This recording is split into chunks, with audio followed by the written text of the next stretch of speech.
POCSO കേസിൽ നടൻ കൂട്ടിക്കൽ ജയചന്ദ്രൻ കസ്റ്റഡിയിൽ ബംഗളൂരുവിൽ നിന്ന് കസ്റ്റഡിയിലെടുത്ത് കോഴിക്കോട് കസബ സ്റ്റേഷനിലെത്തിച്ചു. ലിനറ്റ് വർഗീസിനോട് ലിനറ്റ്, കഴിഞ്ഞ ദിവസം ഈ ഹർജി കോടതിയുടെ പരിഗണനയ്ക്കൊക്കെ വരുന്ന സമയത്തും ഇത് പ്രതിഭാഗം കരുതിക്കൂട്ടി ഉണ്ടാക്കിയ കേസാണ് എന്നൊക്കെയായിരുന്നു കൂട്ടിക്കൽ ജയചന്ദ്രന്റെ ഭാഗത്തു നിന്നുള്ള വാദം. ഇതിപ്പോ എപ്പോഴാണ് കസ്റ്റഡിയിലായത്? പോക്സോ കേസിലാണ് നടൻ കൂട്ടിക്കൽ ജയചന്ദ്രനെ. ബെൻസൺ പറയാം.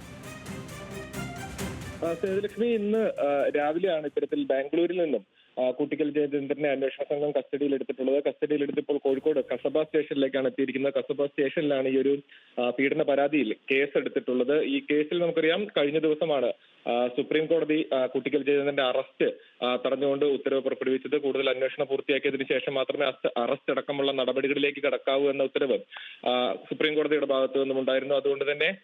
അതുകൊണ്ട് തന്നെയാണ് ഇപ്പോൾ ഈ കസ്റ്റഡിയിലെടുത്ത് ചോദ്യം ചെയ്യലിലേക്ക് അന്വേഷണ സംഘം കടന്നിട്ടുള്ളത്. ബാംഗ്ലൂരിൽ നിന്നും കസ്റ്റഡിയിലെടുത്ത് കസബ സ്റ്റേഷനിൽ എത്തിച്ചിട്ടുണ്ട്. നിലവിൽ ഇപ്പോൾ ചോദ്യം ചെയ്യൽ പുരോഗമിക്കുകയാണ്. ചോദ്യം ചെയ്യലിന് ശേഷം വൈദ്യപരിശോധന ഉണ്ടാകും. അതിനുശേഷം സ്റ്റേഷൻ ജാമ്യത്തിൽ വിട്ടയക്കുന്ന നടപടിയായിരിക്കും ഉണ്ടാവുക. ഈ കേസുമായി ബന്ധപ്പെട്ട് ആദ്യം ഈ ഹൈക്കോടതി കൂട്ടിക്കൽ ജയചന്ദ്രന്റെ മുൻകൂർ ജാമ്യാപേക്ഷ തടഞ്ഞിരുന്നു. സ്വത്ത് തർക്കവുമായി ബന്ധപ്പെട്ട് വ്യാജ പരാതിയാണ് എന്നായിരുന്നു കൂട്ടിക്കൽ ജയചന്ദ്രന്റെ വാദം. എന്നാൽ അത്തരത്തിലല്ല, ഈ കുട്ടിയുടെ മൊഴി എത്തുകയും കുട്ടിയുടെ മൊഴിയിൽ ഇത് പീഡനമാണ് എന്ന രീതിയിലേക്ക് പോവുകയും ചെയ്തിട്ടുണ്ടായിരുന്നു. അത്തരത്തിൽ ഉറപ്പിച്ച് പറയുകയും ചെയ്തിട്ടുണ്ടായിരുന്നു. അതിനാൽ തന്നെ സുപ്രീം കോടതിയിലും ഈ കേസ് നിൽക്കുമ്പോൾ, അല്ലെങ്കിൽ ഇനി കൂടുതൽ മുൻപോട്ട് പോകുമ്പോൾ, ഈ കുട്ടിയുടെ മൊഴി ഏറെ നിർണായകമായിരിക്കും. തുടർ നടപടികൾ അതിനനുസരിച്ചായിരിക്കും ഉണ്ടാവുക. നിലവിൽ സൂചിപ്പിച്ചതുപോലെ തന്നെ അറസ്റ്റ് ഉണ്ടാവില്ല. സ്റ്റേഷൻ ജാമ്യത്തിൽ വിട്ടയക്കലായിരിക്കും. കൂടുതൽ മൊഴിയെടുത്തതിന് ശേഷമായിരിക്കും മറ്റ് നടപടികളിലേക്ക് കടക്കുക.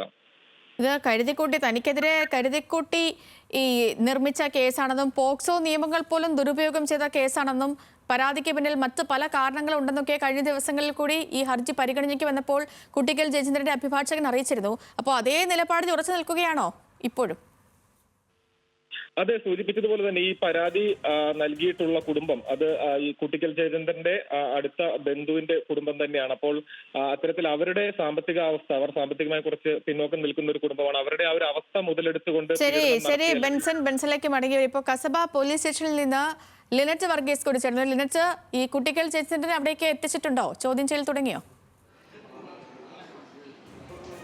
തീർച്ചയായും സേതുലക്ഷ്മി, ഇപ്പോൾ കസബ പോലീസ് സ്റ്റേഷനിലാണ് കൂട്ടിക്കൽ ജയചന്ദ്രനുള്ള. കഴിഞ്ഞ ദിവസങ്ങളിലൊക്കെ തന്നെ വളരെയേറെ ചർച്ച ചെയ്ത ഒരു വിഷയമാണ് കൂട്ടിക്കൽ ജയചന്ദ്രനെ ഇതുവരെ അറസ്റ്റ് ചെയ്യാൻ പറ്റിയിട്ടില്ല എന്ന കാര്യം. കാരണം ഹൈക്കോടതിയിലൊക്കെ തന്നെ മുൻകൂർ ജാമ്യത്തിന് അപേക്ഷ നൽകിയെങ്കിലും അതൊക്കെ തള്ളുന്ന ഒരു സാഹചര്യമായിരുന്നു. അതിനുശേഷം സുപ്രീം കോടതി പിന്നീട് എന്ന ഒരു വിധിയിലേക്ക് എത്തി ഈ ഒരു വെക്കുന്ന ഒരു സാഹചര്യം ഉണ്ടായത്.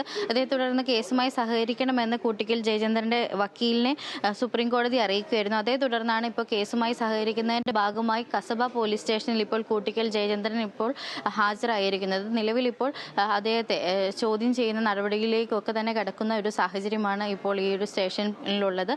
പോക്സോ കേസിലാണ് നടനായിരിക്കുന്ന ഈ ജയചന്ദ്രനെതിരെ പരാതി നൽകിയത്. ഈ ഒരു കൂട്ടിക്കൽ ജയചന്ദ്രന്റെ ബന്ധുവായ കുട്ടിയെ, അതായത് 4 വയസ്സുകാരിയെ ലൈംഗികപരമായി പീഡിപ്പിച്ചു എന്ന കേസിലാണ് ഇപ്പോൾ കൂട്ടിക്കൽ ജയചന്ദ്രനെ പോലീസ് ചോദ്യം ചെയ്തുകൊണ്ടിരിക്കുന്നത്. സേതുലക്ഷ്മി. ഓക്കെ ലിനറ്റ് വർഗീസും ബെൻസൺ ബാബുവാണ് ഇതുമായി ബന്ധപ്പെട്ടുള്ള വിവരങ്ങൾ നൽകിയത്.